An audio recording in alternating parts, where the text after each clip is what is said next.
We just think that any time you get a sector that's up to 26% of the S&P 500, it's a sign that it's run way ahead of the other sectors, and that's an indication that you may need to pull back. We recommend no more than 5% of your equity portfolio in any individual stock. That includes other sectors as well as tech.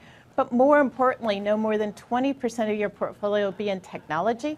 That's why we think you need to look at smaller companies as well as other sectors. So from the beginning of the year to now, Kate, have you basically paired your tech position simply because of the outperformance of technology?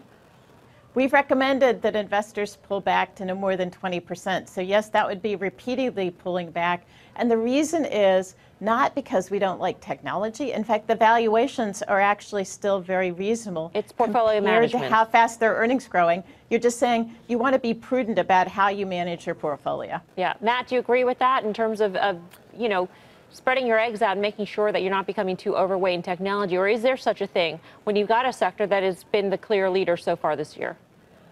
Yeah, I 100% agree with that. We actually equal weight our sectors here at Rockland Trust. So we have 10% or thereabouts in each sector. And so we're well underweight technology.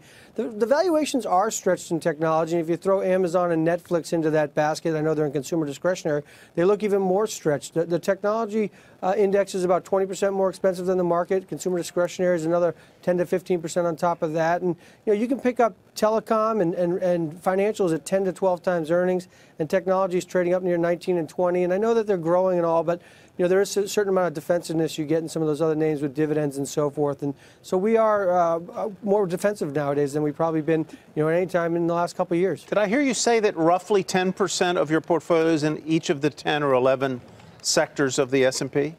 Is that what you said? Yes, that is correct. Yeah, that is correct. We actually take the other 10% for real estate. We do through a separately managed account. So by definition, then, you are underweight the most highly weighted sectors of the market, and overweight, sometimes by a lot, the least weighted market sectors, right? Correct. And that weighting structure actually has proven to be a better defensive positioning. And we don't believe you can time the markets, but for our clients, we are fiduciary. We try and manage downside as our #1 priority. So therefore, having a little bit more in those more defensive utilities and telecom stocks really gets us through those storms when they arise. And no one ever really knows exactly when that is going to be. So it's been tough sledding during the bull market? Yeah, no, we've been holding up pretty well, but we're certainly not going to beat the indexes when tech's leading and it's 2.5 times, our weightings. But certainly our individual names that we've selected have done very well relative, and that's helped us. Kate, your highest conviction picks right now? Well, I'd be looking at sectors outside of technology, and as I mentioned, I'm definitely looking at small and mid-cap stocks. But if you're looking for alternative large-cap stocks, I'd be looking at companies like United Technology and Medtronic.